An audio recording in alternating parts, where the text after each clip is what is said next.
Good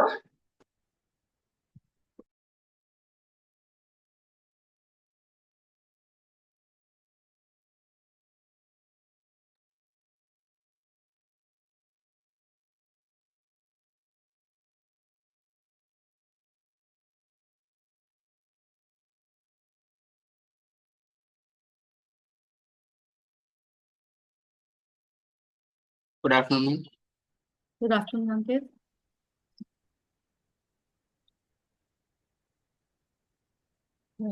good afternoon everyone. I hope सबकी होली अच्छी गई होगी। And आज से हम अपने सेशंस कंटिन्यू कर रहे हैं।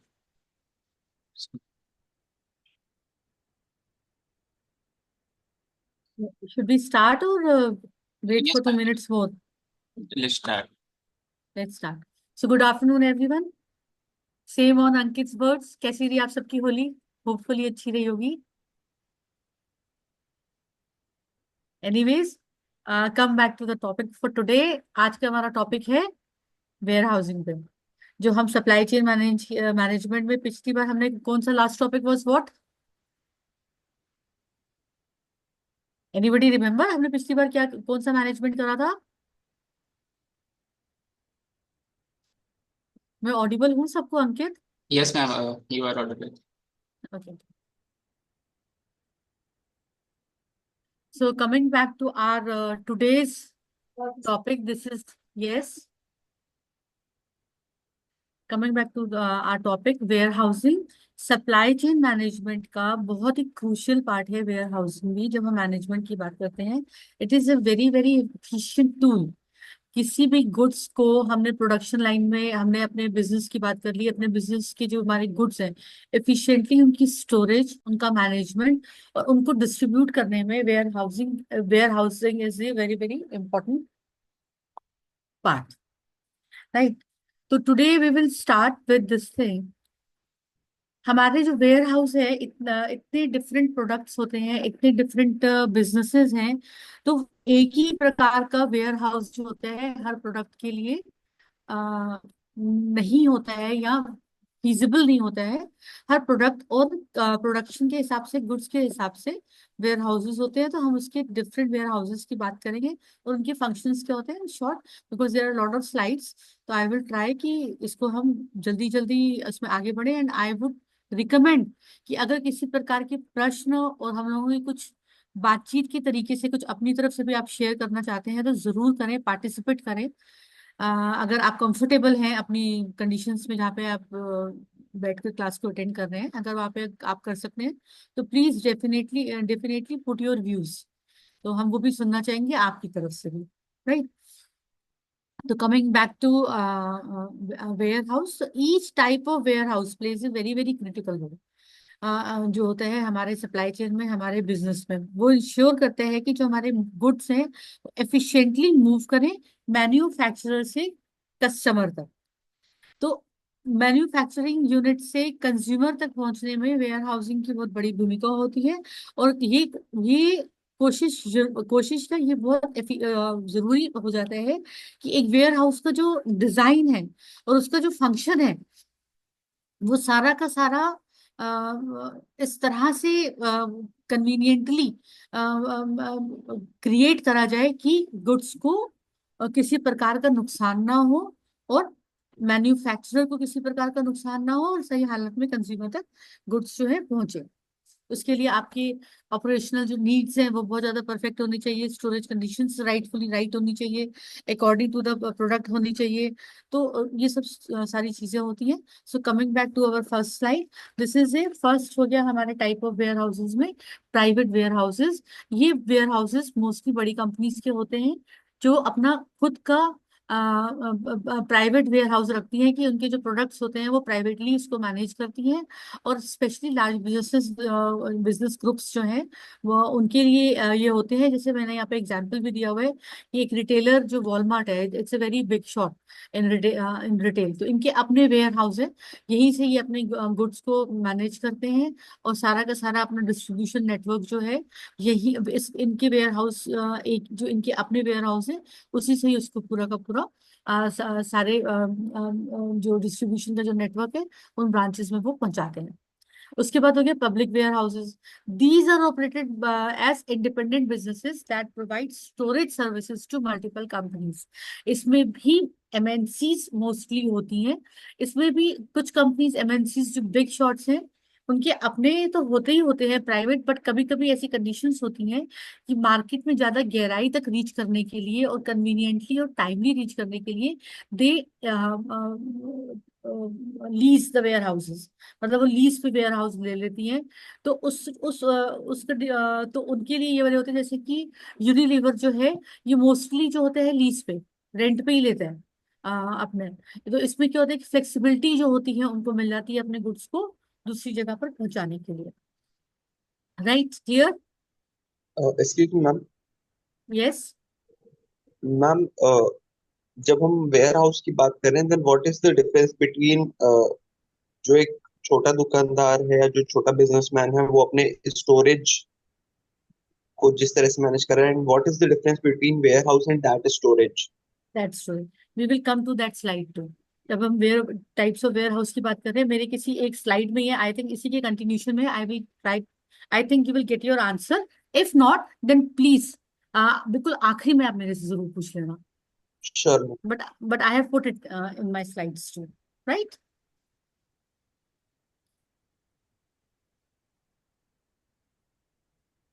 Next is distribution centers. These centers are designed to receive products, store them temporarily, and then quickly ship them out to retail locations or customers. I think हर्ष, ये भी छोटा सा आपका आंसर है। इसमें वैसे मैंने अमेजन का वो दिया हुआ है।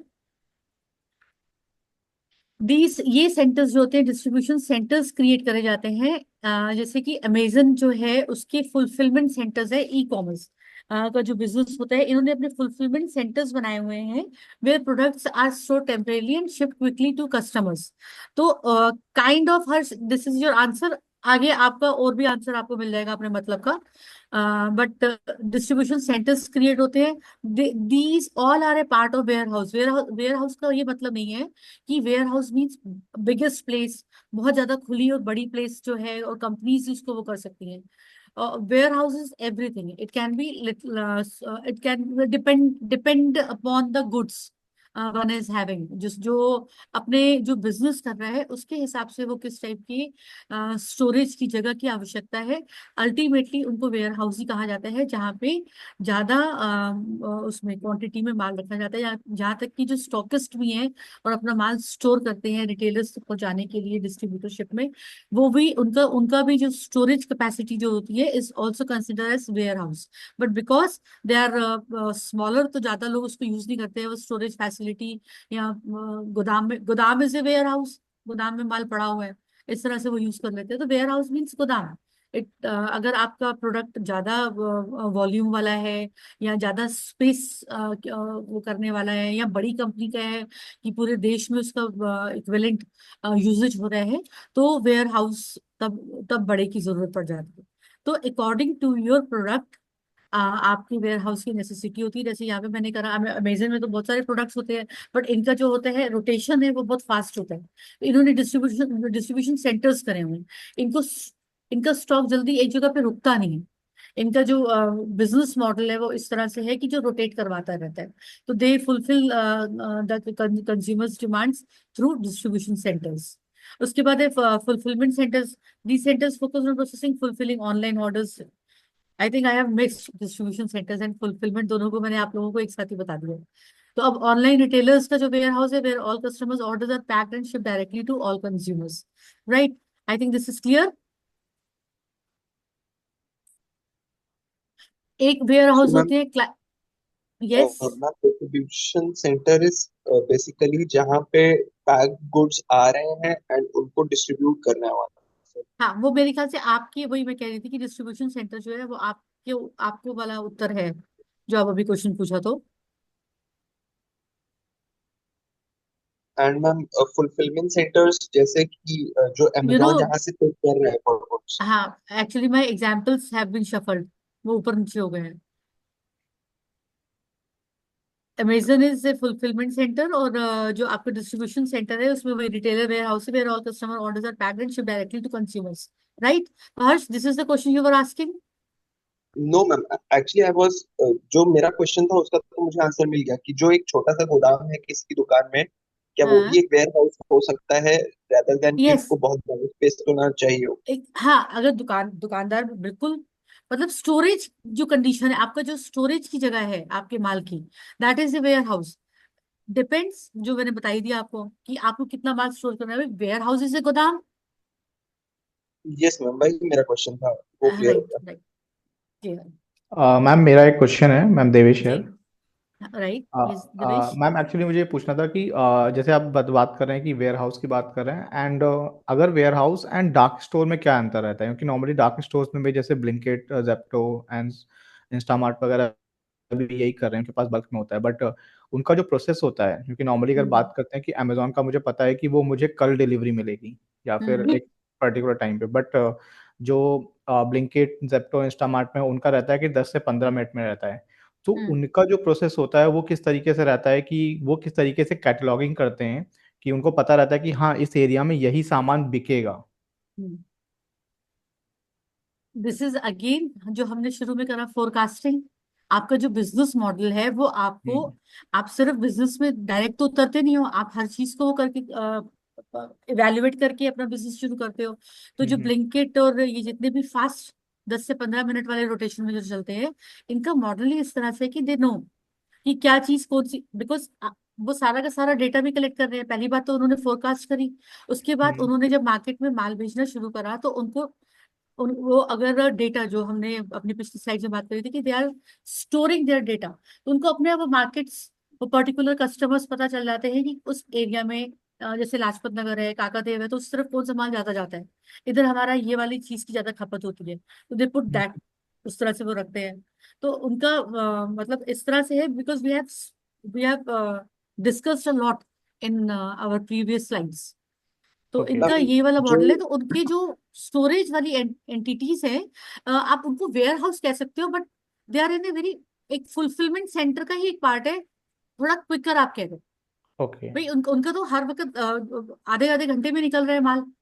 बट हम्म। उनका भी एक स्टोरेज है जो कि पेरिशेबल आइटम्स है और इम्पेरिशेबल आइटम्स है, उसके हिसाब से उन्होंने अपना वेयर हाउस का क्रिएशन करा हुआ है। तो ये तो है नहीं कि अगर 10-15 मिनट में उनका कस्टमर के पास निकल रहा है तो वो बार बार जो है माल मंगवाएंगे और फिर स्टोर करेंगे।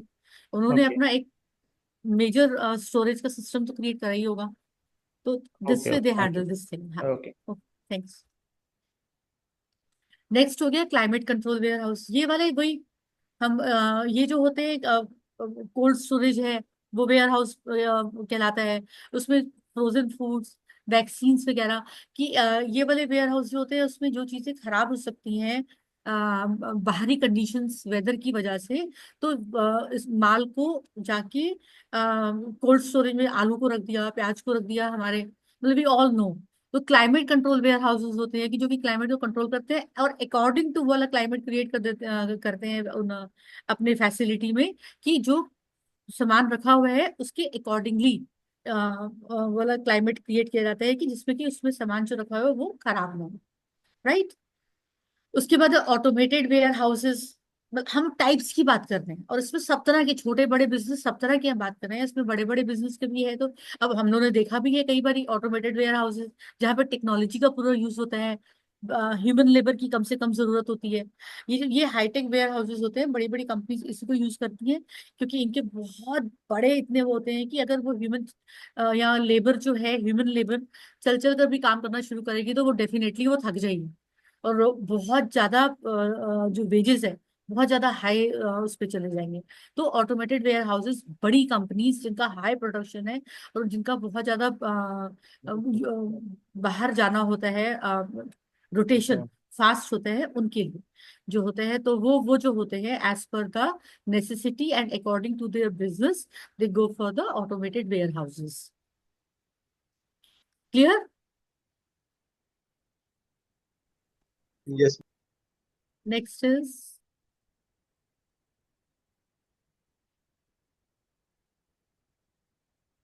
bonded warehouses, where imported goods can be stored without paying customers customs duties until the goods are distributed or exported. It is mostly a government entity और facility, government इसको चलाती है। हम लोग इम्पोर्टर और एक्सपोर्टर इम्पोर्टर्स की आते हैं, जो गुड्स हमारे दूसरे देशों से आते हैं तो तुरंत अगर वो मार्केट में नहीं देने हैं, डेफिनेटली इंपोर्ट एक्सपोर्ट हमारा जो होता है गवर्नमेंट के रेगुलेशंस को फॉलो करते हुए, अपने कंट्री के भी और दूसरे कंट्री के भी रेगुलेशंस को फॉलो करते ही हम गुड्स का आदान प्रदान करते हैं। तो इसमें इम्पोर्ट जो बॉन्डेड वेयर हाउसेज होते हैं, ये इम्पोर्टेड जो प्रोडक्ट हमारे इम्पोर्ट हो रहे हैं, क्योंकि एक्सपोर्ट हो रहे हैं तो एक्सपोर्ट के लिए दूसरे देश में इम्पोर्टेड फैसिलिटी होगी, बॉन्डेड वेयर हाउस होगा। और हमारे देश से जब माल आ रहा है, इम्पोर्ट हो रहा है, तो हमारे देश में बॉन्डेड वेयर हाउसेज है, जिसपे कमांड जो होता है गवर्नमेंट का होता है। आप डिक्लेरेशन दे करके ये वाले गुड्स दूसरे देश में जाने हैं, अपना सामान वहां पर रखवाते हैं। इसमें भी डिफरेंट बिजनेस मॉडल है। कुछ सामान जो होता है डायरेक्ट शिपमेंट कर दिया जाता है, कुछ सामान जो होता है इसको रखना पड़ता है डिक्लेयर करके, और फिर वहां से मतलब गवर्नमेंट की एंटिटी पे रख के, और बिना कोई कस्टम ड्यूटी को लगाए हुए दिए हुए वो जो होता है दूसरे देश में इम्पोर्ट हो जाता है। तो वो बॉन्डेड वेयर हाउस हो गया। उसके बाद है रॉ मटेरियल वेयर हाउसेज। ये रॉ मटेरियल जो होते हैं, मैन्युफैक्चरिंग यूनिट्स जो होती हैं, उनको डिफरेंट टाइप के रॉ मटेरियल्स वगैरह चाहिए होते हैं, तो ये उनके लिए हो जाते हैं। वो कंपनीज जो होती हैं, वो अपने रॉ मटेरियल्स को रखती है किसी भी प्रोडक्शन के पहले, कि उनको कौन से मेटल्स चाहिए, कौन से नट्स चाहिए, कौन या प्लास्टिक है, कौन मतलब as per the need of production जो भी रॉ मटेरियल की जरूरत है, उसके उन रॉ मटेरियल्स को रखने के लिए वेयर हाउसेज की इनकी आवश्यकता पड़ती है। उसके आई थिंक मैन्युफैक्चरिंग वाला मैंने अभी आपको बताया है क्या पहले? नहीं। हाँ, manufacturing warehouses, they support the manufacturing process by storing parts components. Today I think I am mixing. हाँ, रॉ मटेरियल्स, जो मैंने रॉ मटेरियल्स का आपको बताया है, same goes for the manufacturing warehouses. इसमें जो होते हैं स्टोरिंग पार्ट्स, जैसे कि कार्स हो गया, जो भी ऑटोमेटिव इंडस्ट्री है, ऑटोमेशन से रिलेटेड, तो इनके जो होते हैं मैन्युफैक्चरिंग वेयर हाउसेस होते हैं। यहाँ पे बहुत सारे पार्ट्स बनते हैं, मतलब इनमें मैन्युफैक्चर भी होता है। लिटिल डिफरेंस, रॉ मटेरियल में रॉ मटेरियल रखा जाता है, और इसमें मैन्युफैक्चरिंग में आप मैन्युफैक्चर भी करते हैं। मैन्युफैक्चरिंग वेयर हाउसेज में मैन्युफैक्चर करके प्रोडक्ट्स को स्टोर करने में जो करा जाता है, तो that is called manufacturing warehouses, right? And the last is retail warehouses, primarily serve to store goods for retail businesses, ensuring that there is adequate stock for stores. ये भी जो हर्ष ने क्वेश्चन पूछा, कुछ दिवेश ने पूछा, कुछ कुछ आप कह लीजिए कि आप लोग जिसके बारे में बात कर रहे हो वेयर हाउसेस को, तो वो रिटेल वेयर हाउसेस ये हो गए। एक retail chain warehouse storing clothing और electronics before they are sent to individual stores. तो एक जो मैं कह रही हूँ कि पीछे की तरफ मेजर रहता है, तो वो रिटेल वेयर हाउस में आ जाएगा। वो एक बल्क में वहां पे सामान रखते हैं, और फिर रैपिडली, तेजी से वो सामान जो होता है कंजप्शन में लगता जाता है। Clear? I am moving to the next slide.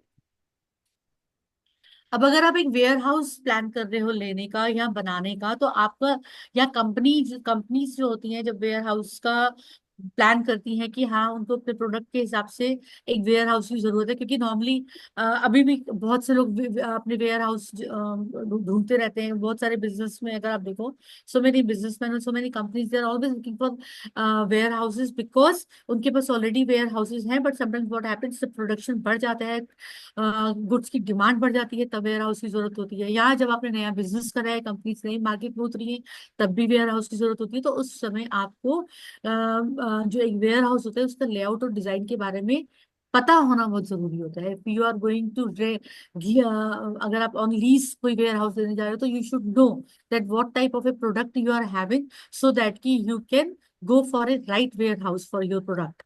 और ये नहीं कि हाँ वेयर हाउस है, बंद है, चलो हमारे काम आ जाएगा। खैर, anyways we are coming back to the slide, warehouse layout and design, space utilisation. One second.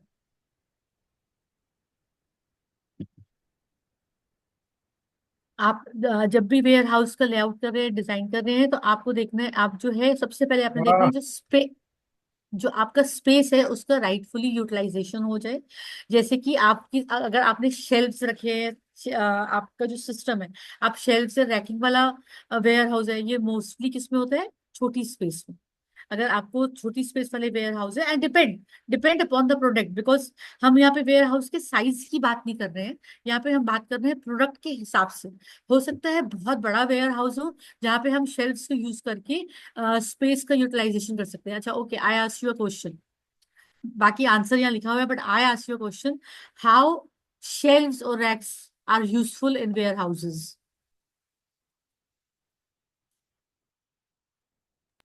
Ma'am why I am multi storey smiling?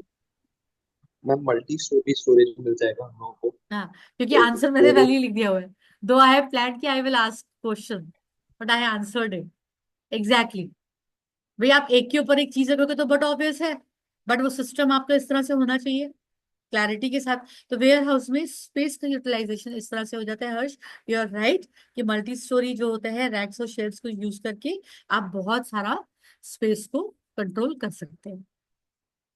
उसके बाद आपने देखना flow of goods, linear flow, design the warehouse so that आपको जो भी product और goods है उनका मूवमेंट में प्रॉब्लम नहीं होना चाहिए।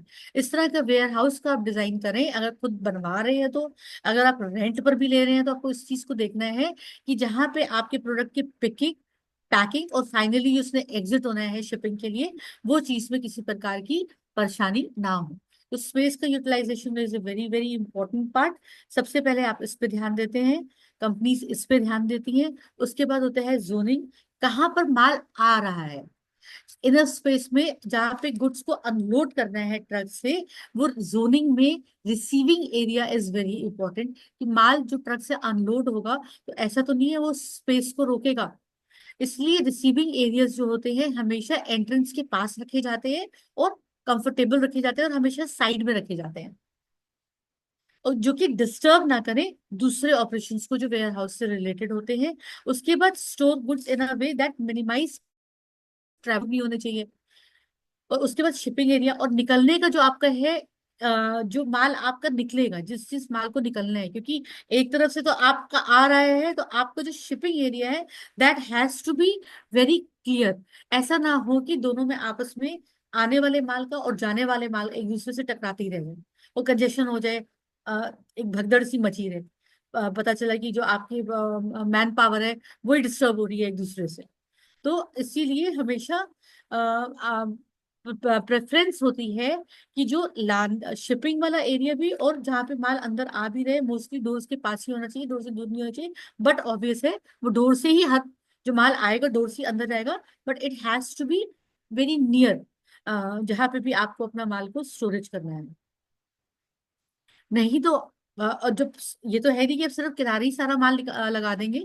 कई बार ये क्या होता है, आगे जाके भी अगर माल रखा हुआ है तो इस तरह से सिस्टम इंटीग्रेट आपका होना चाहिए कि आपका माल जो है एग्जिट पॉइंट पे जब पहुंचे तो वो कंफर्टेबली पहुंच जाए। वो प्लान और वो सिस्टम आपको क्रिएट करना होगा। बट कंजेशन को जितना आप वो करेंगे तो उतना ही एनर्जी एंड टाइम आपका रिड्यूस होगा, आपकी मैन पावर का।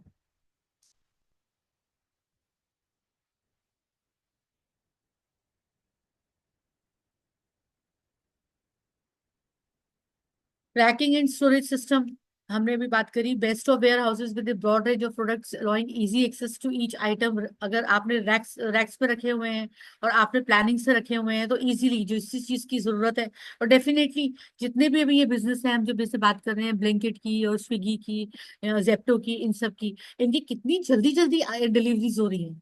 अगर कभी आप इनके वेयर हाउस, इनके स्टोरेज यूनिट्स को जाके अगर आप चेक करें, you will get the answer. इन्होंने बिल्कुल सिस्टमैटिक रखा होगा, सो इसीलिए वो जो है कंज्यूमर को ये वाला फैसिलिटी दे रहे हैं कि 10 से 15 मिनट में जो है आपको प्रोडक्ट, जो भी आपका ऑर्डर है आपको डिलीवर हो जाएगा। तो सेलेक्ट, तो जो रैकिंग और storage systems has to be very very clear. तो उसमें से उन्होंने अपने किस तरह से अपनी रेंज को रखा होगा डिफरेंट रैक्स में। उसके बाद पुश बैक रैकिंग जो अभी बात करी हम लोगों ने, carry for products with high turnover, और floor racking, good of FIFO, first in first out operations where goods are stored in rows and automatically move toward the picking areas as new items are added। कुछ products ऐसे होते हैं जो कि जैसी रखते हैं और फर्स्ट आउट, मतलब जो अपने आप ही जिनका मूवमेंट होता रहता है। Any example for FIFO, first in first out का? Anyone would like to give example? Ma'am इसका एक एग्जांपल हो सकता है फूड फूड प्रोडक्ट्स जितने भी हैं, because they are at high risk कि अगर उनको ज्यादा देर स्टोर करेंगे तो वो खराब हो जाएंगे, सो जो चीज पहले आई है उसको पहले निकाल देते एग्जैक्टली। मिल्क मिल्क प्रोडक्ट्स, जो मिल्क यूनिट्स है नमस्ते इंडिया, ज्ञान वाले, तो ये फ्लो रैकिंग वाला इनका सिस्टम होता है इनकी यूनिट्स पे। जो प्रोडक्शन यूनिट्स है, मैन्युफैक्चरिंग यूनिट्स है, वो डिफरेंट पार्ट हो गया उनका वेयर हाउस का, राइट। तो पुशबैक के बारे में भी तो अभी दिवेश से भी यही बात हुई थी। नेक्स्ट हो गया automation. Automated storage and retrieval systems, ASRS इनको बोला जाता है। ये सिस्टम्स जो होते हैं automatically store and retrieve inventory, reducing the needs for manual labour and increasing speed and accuracy. Mostly ये बड़ी कंपनीज, जो बिग कंपनीज हैं, जहाँ पे, जैसे कि हम आपको बोलते हैं, बताते हैं एग्जांपल हम इसको दे सकते हैं मसाला कंपनीज का। Because I I have visited MDH masala.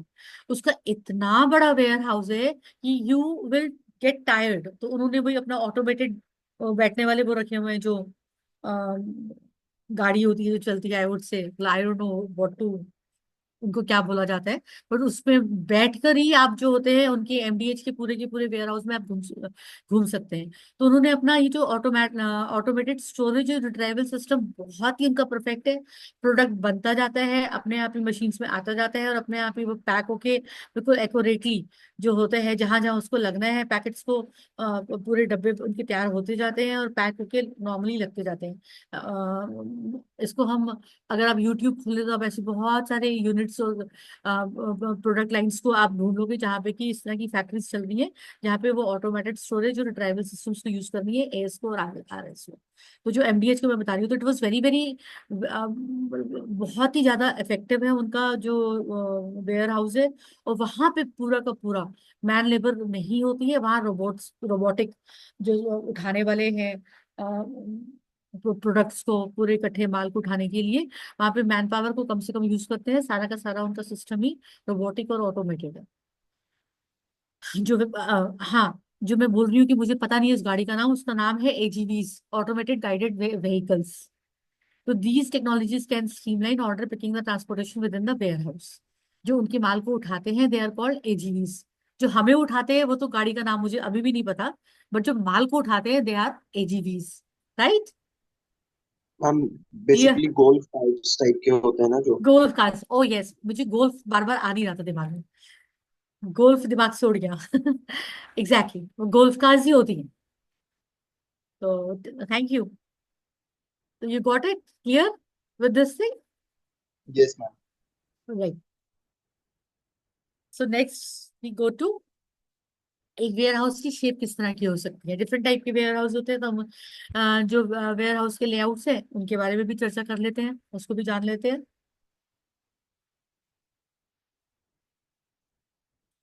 You shaped layout. U shape layout में the flow of goods follows a U shape pattern. बहुत ही सिंपल है, अगर आप लोग भी अभी थोड़ा सा इसमें पढ़ के भी आप सोचो तो सिंपल, यू शेप, एक जगह से आया दूसरी जगह से निकल गया, राइट। तो फ्लो ऑफ गुड्स जो होता है इसमें यू शेप में होते रहते हैं। एक तरफ से आपके माल आता है, दूसरी तरफ से आपका एग्जिट हो जाता है। इसमें बहुत ज्यादा क्लैरिटी होती है रिसीविंग करने में, और शिपिंग करने के जो एरियाज होते हैं बहुत ज्यादा क्लैरिटी के साथ, बिना किसी कंजेशन के हो जाते हैं। प्रेफरेंस, अगर आने वाले टाइम में आपका बिजनेस बढ़ता है, मैं अब ये स्पेसिफिकली आप लोग को बोल रही हूँ, तो आप लोग प्रेफर करो कि आप लोग भी अपने वेयर हाउस को यू शेप में ही कन्वर्ट करो। वो आपके लिए कन्वीनियंट बहुत रहेगा और कंजेशन को कम से कम करेगा। हमेशा इसी की प्रेफरेंस दी जाती है, बट उसके साथ साथ दूसरे लेआउट्स भी हैं। एक होता है L शेप लेआउट। इसमें जो होते हैं गुड्स का जो फ्लो होता है वो L शेप में होता है।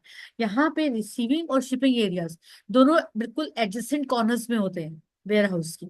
इसमें फायदा क्या होता है कि layout is good for limited, जिसका स्पेस कम है, लिमिटेड स्पेस के लिए, और मूवमेंट ज्यादा है और स्पेस कम है, उस वहां के लिए ये लेआउट जो होता है, मुझे एग्जैक्टली मैंने कभी L शेप का लेआउट का मेरा मैंने नहीं देखा है, तो मैं आप लोगों को बहुत क्लैरिटी से तो नहीं बता सकती हूँ, but what I am reading is this layout is very very effective if the goods are in, आपके पास गुड्स है बट स्पेस अगर आपकी लिमिटेड है, तो आपके लोगों के ऑपरेशन हो सकते हैं बहुत ज्यादा स्मूथली इसमें एल शेप में हो जाते हैं।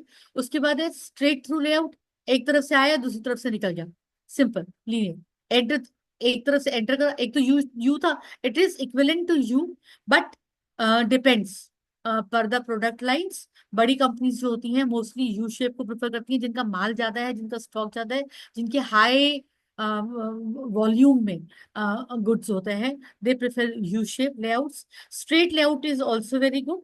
इसमें भी जो होते हैं ऑपरेशंस जो होते हैं बहुत ही स्मूथली हो जाते हैं, कंजेशन नहीं होता, जैम नहीं होता, आपस में दूसरे से आप टकराते नहीं है।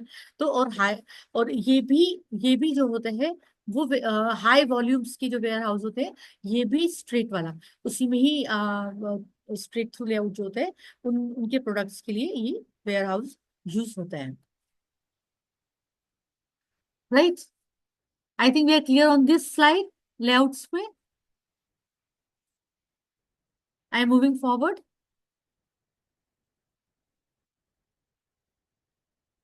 अब है डिस्ट्रीब्यूशन नेटवर्क डिजाइन। अब distribution network design in SCM और यहाँ supply chain management in warehousing, the goal is to ensure that products are available at the right time and place with minimum cost, with while balancing customer service levels and operational efficiency. We have read and studied a lot about this. Simple सी बात है कि कोई भी product create करा गया है तो, और मार्केट को अच्छे से पढ़ा गया है, एंड पर द मार्केट वो गुड्स की जो सप्लाई है होनी ही होनी है। एक सप्लायर के पास भी जो प्रोडक्ट पहुंचता है तो वो भी अपने स्टोरेज यूनिट में, जो कि स्टोरेज यूनिट को भी हम वेयर हाउस ही बोलेंगे, आराम से वो करेगा। अब बड़ा अगर डिस्ट्रीब्यूटर है, बड़े प्रोडक्ट का डिस्ट्रीब्यूटर है, तो उसका प्रॉपर वेयर हाउस होगा।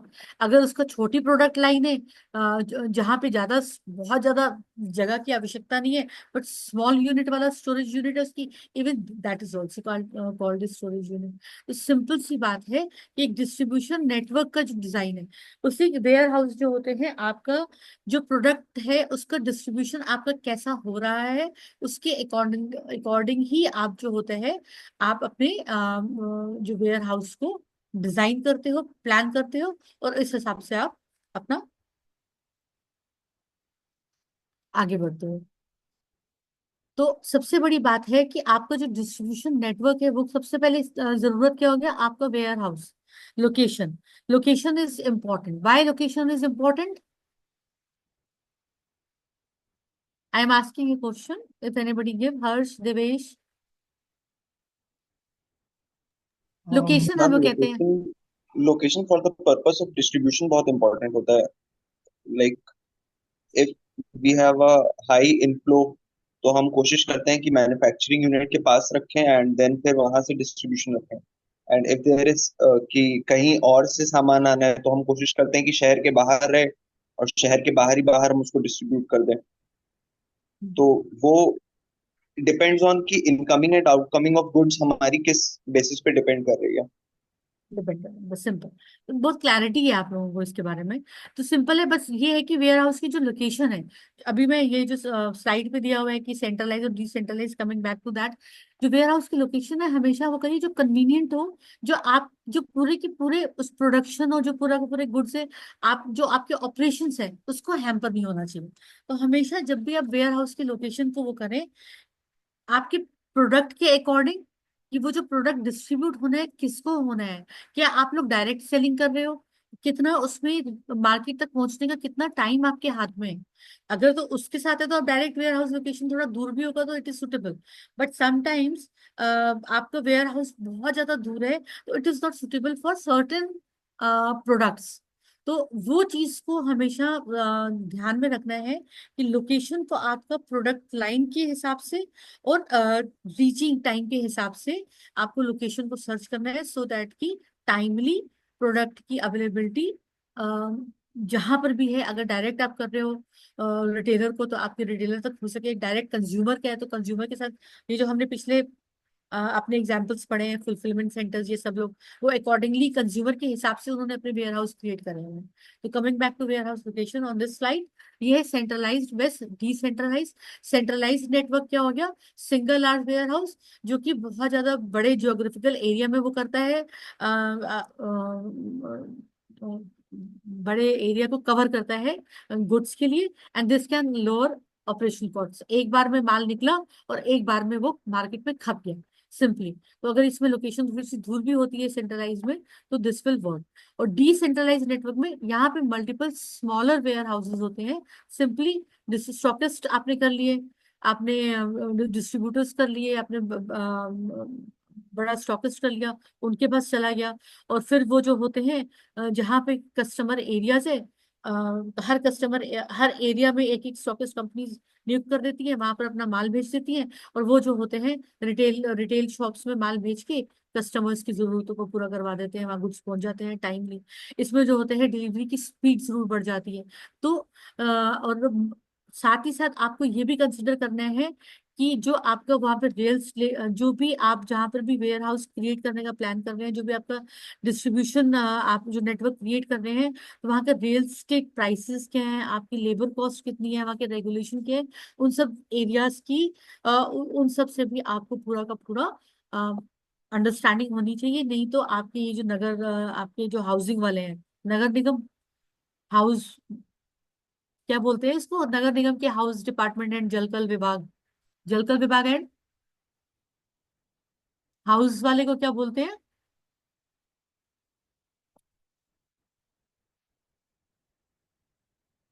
एनीवेज, जो हमारे नगर निगम की यूनिट है जो कि हाउसिंग पार्ट को देखती है, वो हमेशा अगर आप रेगुलेशंस को फॉलो नहीं कर रहे होगे तो they will come to you, और कुछ ना कुछ आपके ऊपर वो पेनाल्टी लगा देंगे। इसलिए आपको हर एरिया की जरूरत के हिसाब से ही अपने वेयर हाउस को क्रिएट करना है।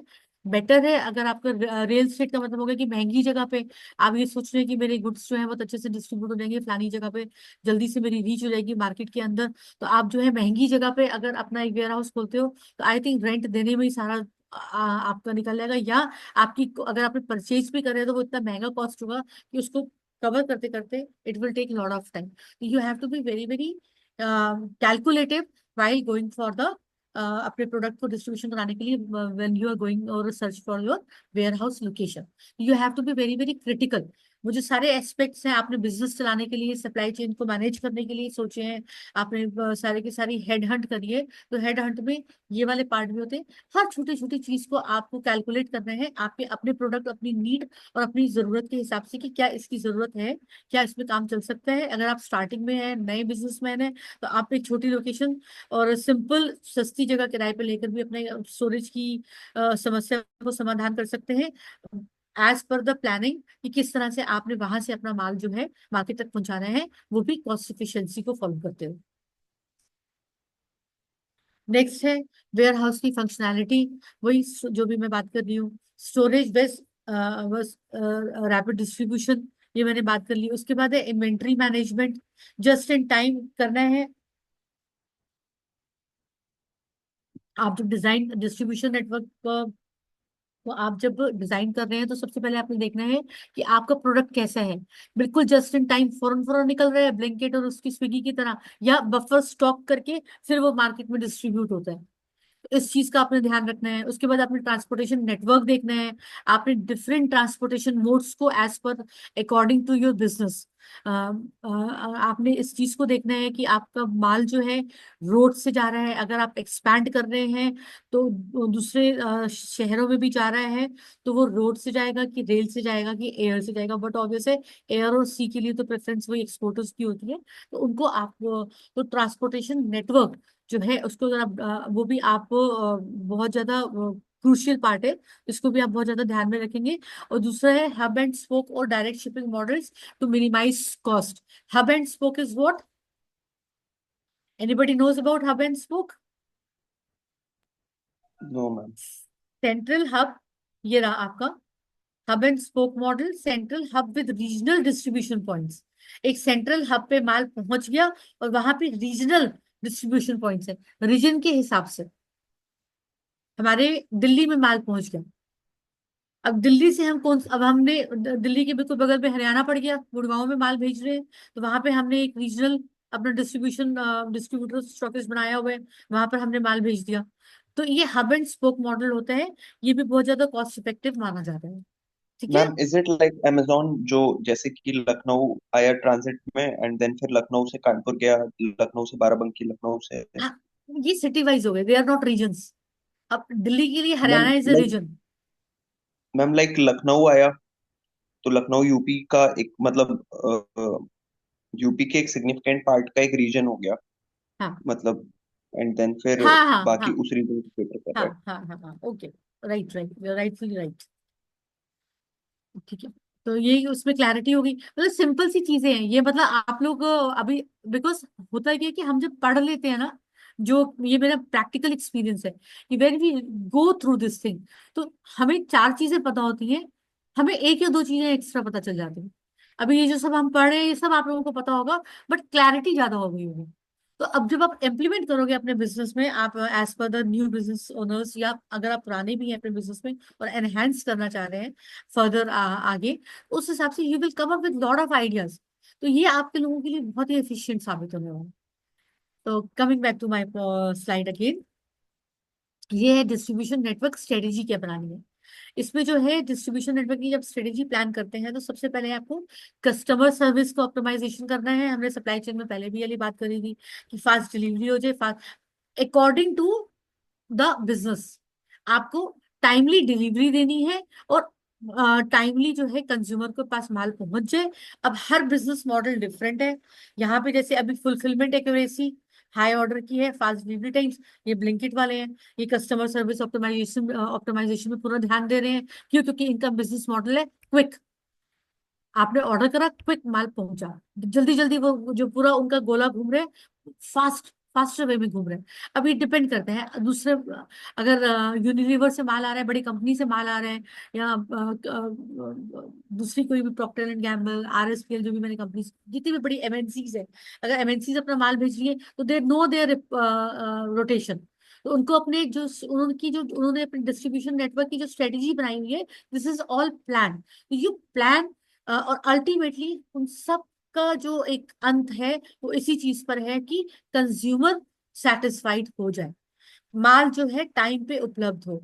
अगर जैसे कि अभी मैंने क्या देखा, इस होली में हल्दीराम ने गुजिया गुजिया बनाई, मतलब गुजिया के पैकेट्स बनाए। अभी पूरा सीजन तो वो नहीं बनाते हैं, तो अब उनका जो गुजिया बनाई उन्होंने अपना तो नहीं बनाई, हमेशा पूरे साल तो वो उपलब्ध नहीं होती है। उन्होंने कस्टमर्स को टाइमली पहुंचाने के लिए they use that strategy. Little different मैं समझ रही हूँ। उनकी प्रोडक्ट लाइन जो थी गुजिया थी, और वो टाइमली ब्लिंकिट पे, स्विगी पे, सब जगह दिखाई देने लग गई, भी हुआ। ऐसी स्पेसिफिक, तो उसमें प्रोडक्ट लाइंस, ये स्पेसिफिक प्रोडक्ट लाइंस होती हैं जो कि, बट मैं इसमें ये बताना चाह रही हूँ कि customer service optimization is the core. कोई भी चीज का अगर आप डिस्ट्रीब्यूशन कर रहे हो, कि कोई नई चीज भी, एक कंपनी जो ऑलरेडी एक बिजनेस में है खाने के, और उसमें कोई खाने की नई चीज भी अगर वो लाती है, तो उसका अल्टीमेटली गोल ये रहता है कि कस्टमर, कंज्यूमर की हैप्पीनेस, वो बहुत जरूरी है, क्योंकि सारा बिजनेस ही कंज्यूमर के ऊपर डिपेंड करता है। उसके बाद है कॉस्ट एफिशिएंसी। आप जब अपने डिस्ट्रीब्यूशन नेटवर्क की स्ट्रेटेजी बनाओगे, तो क्योंकि आपकी हर चीज में, आपके हर मूवमेंट जो है कॉस्ट कर रहा है आपको बिजनेस में, तो आपको अपने हर इस तरह की स्ट्रेटेजी क्रिएट करनी है कि आप जो है, खर्चा ज्यादा नहीं होना चाहिए, एफिशिएंट होना चाहिए, कॉस्ट एफिशिएंसी एफिशिएंसी हो। जरूरी नहीं है कि डायरेक्ट आप प्रोडक्ट को क्रिएट करने में जो आपका खर्चा हो रहा है, that is not your cost. आप जो साथ में ऑपरेशंस करने में, मार्केट तक पहुंचने में, कंज्यूमर तक पहुंचने में भी जो जो चीज में आपके खर्चे हो रहे हैं, वो भी आपकी कॉस्ट में इंक्लूड हो रहे हैं। You have to be very very careful कि आपको जो अपनी डिस्ट्रीब्यूशन नेटवर्क, अगर आप स्ट्रेटेजी कर रहे हैं, तो आपको अपनी ट्रांसपोर्टेशन कॉस्ट को कैलकुलेट करना है। आपने जो लेबर है, आपको किस तरह से लेबर को यूज कर रहे हो, आपने क्या नेगोशिएशन करा है लेबर के साथ, आपकी ऑपरेशनल कॉस्ट क्या है, इन सबको ध्यान में रखते हुए ही आपको अपनी डिस्ट्रीब्यूशन स्ट्रेटेजी को प्लान करना है। उसके बाद है flexibility and scalability, adapting to seasonal demand fluctuations and growth. जो मैंने अभी गुजिया वाला बोला, it goes very well with this thing, flexibility and scalability and ability to scale the network as the business expand. और साथ ही साथ आने वाले टाइम में, इफ इन केस आपका बिजनेस एक्सपैंड करता है, तो बट ऑब्वियस है, बिजनेस एक्सपैंड कर रहा है तो आप तभी एक्सपैंड करेगा जब आपकी मार्केट में प्रोडक्ट की डिमांड बढ़ेगी। आपकी डिमांड बढ़ रही है तो बट ऑब्वियस है, अगर अगर किसी प्रोडक्ट यूनिट्स के हिसाब से, यूनिट्स के हिसाब से मैन्युफैक्चर कर रहे हैं, अगर वो 100, एक कंपनी जो होती है, एक उसका माल जो है 100 यूनिट्स में बिक रहा है, बट उसकी एक्सेप्टेंस मार्केट में हो गई है, कस्टमर उसको पसंद कर रहा है, उसकी डिमांड बढ़ गई है, तो हो सकता है आने वाले 5 से 6 महीने में वो जो 100 यूनिट्स है, उसकी डिमांड उसको 200 करनी पड़े। 100 से 200 यूनिट्स की डिमांड हो जाए, तो उस चीज के हिसाब से भी आपने अपनी स्ट्रेटेजी को प्लान करके रखना है कि कल को अगर मेरी प्रोडक्ट लाइन की डिमांड बढ़ती है, मुझे ज्यादा प्रोडक्ट को क्रिएट करना पड़ता है, तो मेरी जो नेटवर्क स्ट्रेटेजी है डिस्ट्रीब्यूशन की वो क्या रहेगी, मैं किस तरह से करूंगा। या मैं उसी सप्लायर से नेगोशिएट करूंगा जहाँ पे मैं माल बेच रहा हूँ, या मुझे फिर से री सप्लायर्स फिर से रिक्रिएट करने पड़ेंगे, न्यू सप्लायर्स। उसके बाद टेक्नोलॉजी की जहां जहां जरूरत हो सकती है वहां वहां जरूर यूज करें। This saves a lot of time. अगर आपका बिजनेस मॉडल अलाउ करता है एक टेक्नोलॉजी के इंटीग्रेशन के लिए, तो गो अहेड फॉर दैट। और warehouse management system is normally uses for big warehouses, but अगर आपका थोड़ा स्मॉलर स्केल पे भी है, तो जहां पर और वो आपके बिजनेस आपको अलाउ कर रहा है, आपकी कॉस्ट एफिशिएंसी पे इफेक्ट नहीं कर रहा है, तो must go for technology integration when you are planning distribution network strategy, right?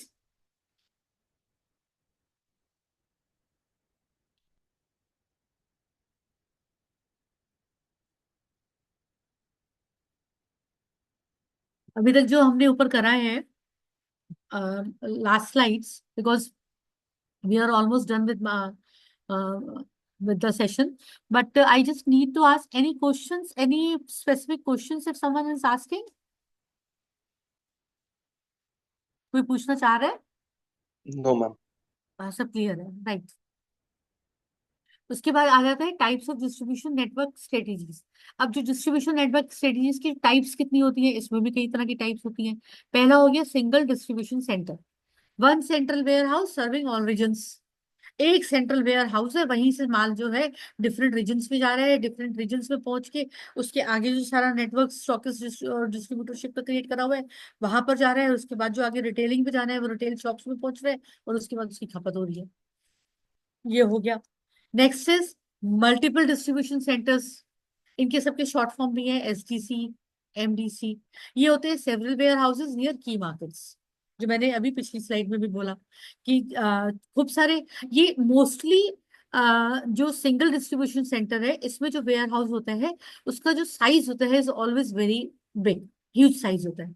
जैसे हिंदुस्तान लीवर ने जो मुझे अभी ध्यान है, लखनऊ कानपुर रोड पे इन्होंने एक बड़ा एसटीसी, ये सिंगल डिस्ट्रीब्यूशन सेंटर खोला हुआ।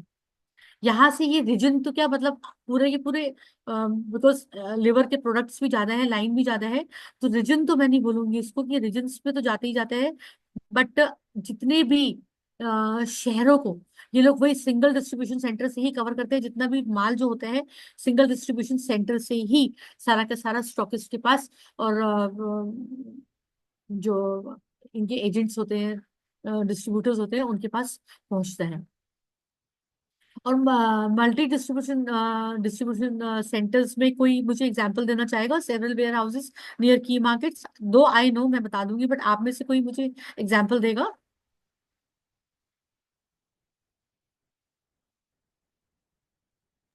एक एग्जांपल मैं दे सकता हूँ, जैसे संडीला में जो वरुण ब्रेवरेजेस का एक पूरा प्लांट है जो पेप्सी हम्म, बिल्कुल बिल्कुल डिस्ट्रीब्यूट करती है जी। ओवरऑल यूपी में एंड उसके बाहर भी रीजन्स में, क्योंकि बेसिकली उसका एक मेन चैनल है। सो अगर बात करते हैं, मैन्युफैक्चरिंग प्लांट भी है, डिस्ट्रीब्यूशन नेटवर्क है एंड वेयर हाउसिंग भी वहीं पर है।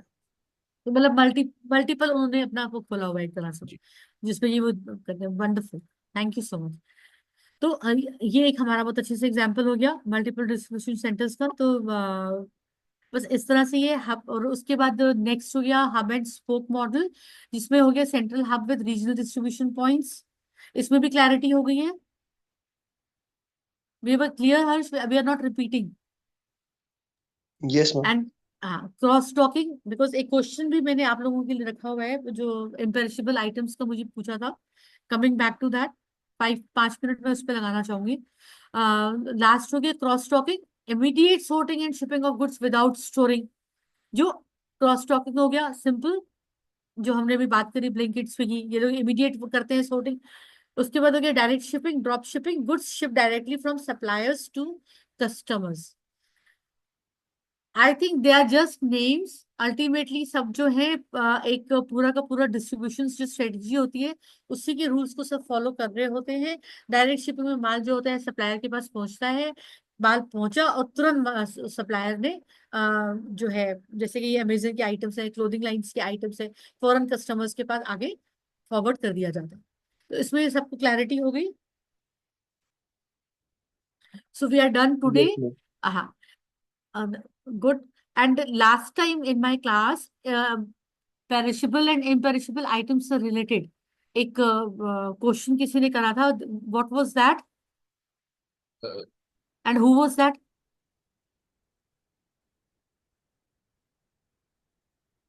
आप में से एक किसी ने प्रश्न किया था कि मैम अगर पेरिशेबल आइटम्स हैं तो उनकी स्टोरेज के बारे में हम किस तरह से ख्याल रख सकते हैं, right? If I am not wrong,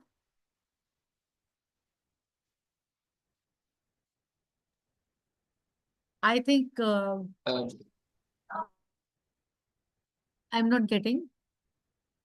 I think आज वो अटेंडेंस आज नहीं आए हैं क्या, अंकित?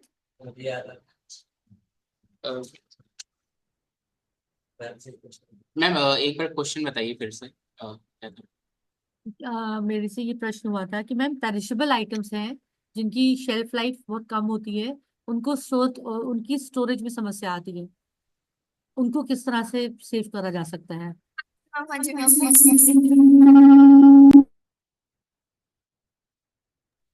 वो सैयद जी का क्वेश्चन था। एक्चुअली वो एक्सपोर्ट करते हैं प्रोबेबली मैंगोज का। जब हमारी ओरिएंटेशन हुआ था तब उन्होंने बताया था कि वो मैंगोज का एक्सपोर्ट करते हैं। तो ओके, ताकि पेरिशेबल आइटम वैसे ही, क्योंकि मैंगोज को हम ज्यादा दिन तक नहीं रख सकते।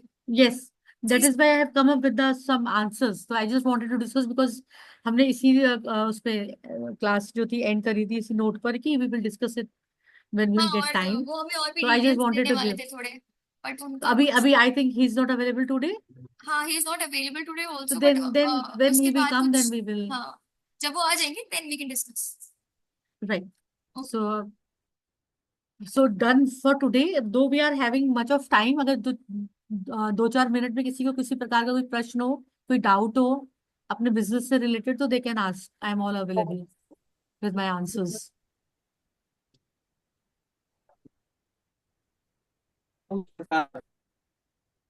Yes.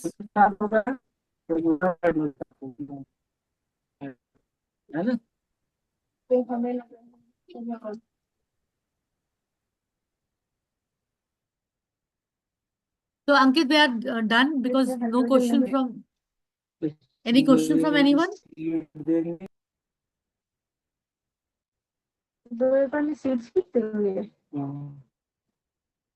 Right. Okay ma'am, so ma'am wind up करते हैं। किसी का माइक ओपन है बट वो म्यूट नहीं हो रहा है, सो Okay. ओके। मतलब he is not asking a question. He is yes just ma'am. talking. Okay. So I think we are done for today. Thank you so much, everyone. Going to meet you again tomorrow. Thank you ma'am. Thank you. Thank you, everyone.